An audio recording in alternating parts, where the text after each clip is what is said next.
द्वारका का महल रात की शांति में डूबा हुआ था।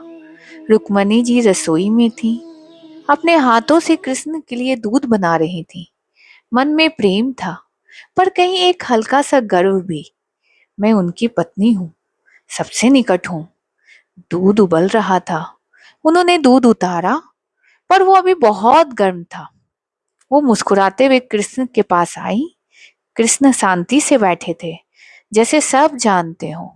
रुक्मणी जी ने प्रेम से कहा, प्रभु आपके लिए, और अपने हाथों से दूध पिला दिया। जैसे ही कृष्ण ने दूध पिया, उनकी आंखें हल्की सी बंद हुई और उनके होठों से बस एक शब्द निकला, हे राधे, हे राधे। उस एक शब्द ने रुक्मणी जी के भीतर हलचल मचा दी।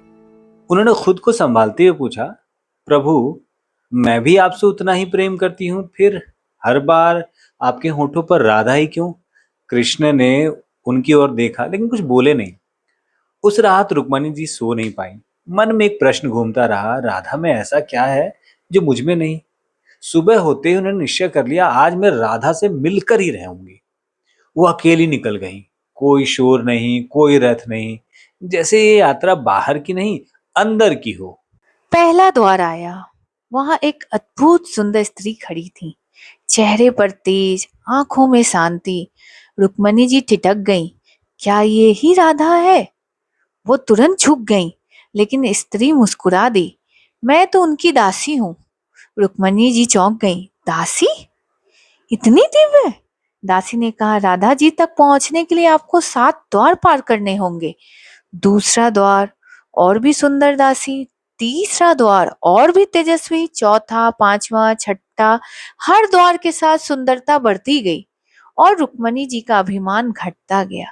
अब वो सोच रही थी, अगर दासियां इतनी अद्भुत हैं, तो राधा कैसी होंगी? 7वां द्वार आया। अब दिल में न गर्व था, न तुलना, बस एक विनम्रता। उन्होंने धीरे से द्वार खोला और जो देखा वो शब्दों से परे था। राधा जी विराजमान थी, उनका तेज जैसे हजारों सूर्य का प्रकाश।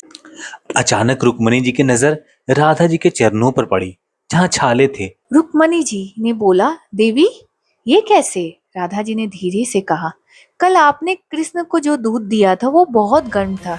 कृष्ण का हृदय मेरा घर है और मेरे चरण सदैव वहीं निवास करते हैं। जब दूध ने उनके हृदय को जलाया तो वो पीड़ा मुझ तक आ गई।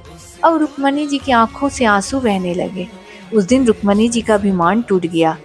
राधा नाम नहीं, राधा कृष्ण का हृदय है।